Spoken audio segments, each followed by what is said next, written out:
Globally, stocks rallies stalled on Friday ahead of Donald Trump's inauguration on Monday. There are lingering concerns about the day one measures, some of which are priced in. Take a look at this next report as we decode market move predictions ahead of Trump's first day.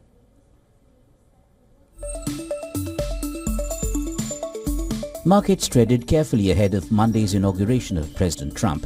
Trump's day one policies are expected to generate some volatility early next week. For now, the dollar is likely to stay in a holding pattern, retaining its overvaluation against some tariff-sensitive currencies. Forex markets are likely to enter into a holding mode amid some wait-and-see approach.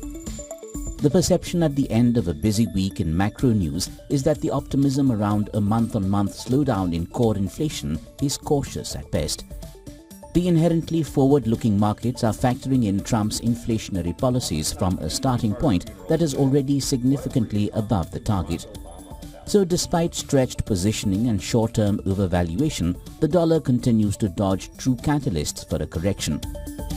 Thursday's Senate hearing of Treasury Secretary nominee Scott Bessent was not particularly eventful for markets. He predictably stressed the need to cut discretionary government spending, a flagship Trump policy. But Bessent did not sound as hawkish as Trump on delivering new tax cuts. He said the U.S. faces an economic crisis if the 2017 Republican tax cuts aren't extended. Bessent stressed that maintaining the greenback as the world's reserve currency is critical.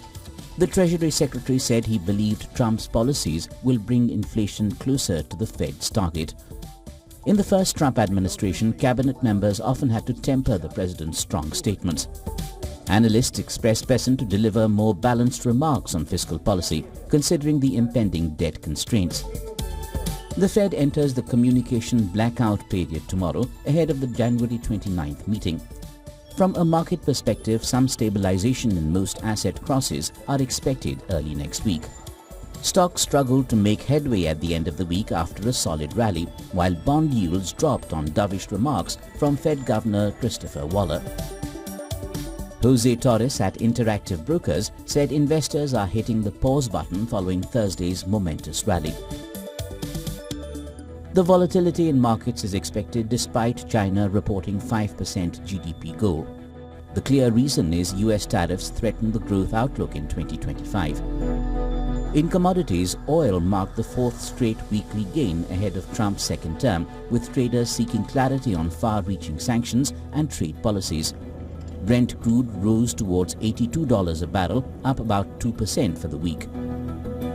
Gold marked a third straight week of advances on bets. The Fed is set to cut rates sooner than previously thought. Bitcoin defied a broader market gloom and kept its momentum, with the OG token rising above $101,000. Cryptos are reveling and benefiting from bets on Trump trade. Business Bureau, WION World is One. That's a war that should have never happened. I guarantee you, if I were president. For latest news, download the WION app and subscribe to our YouTube channel.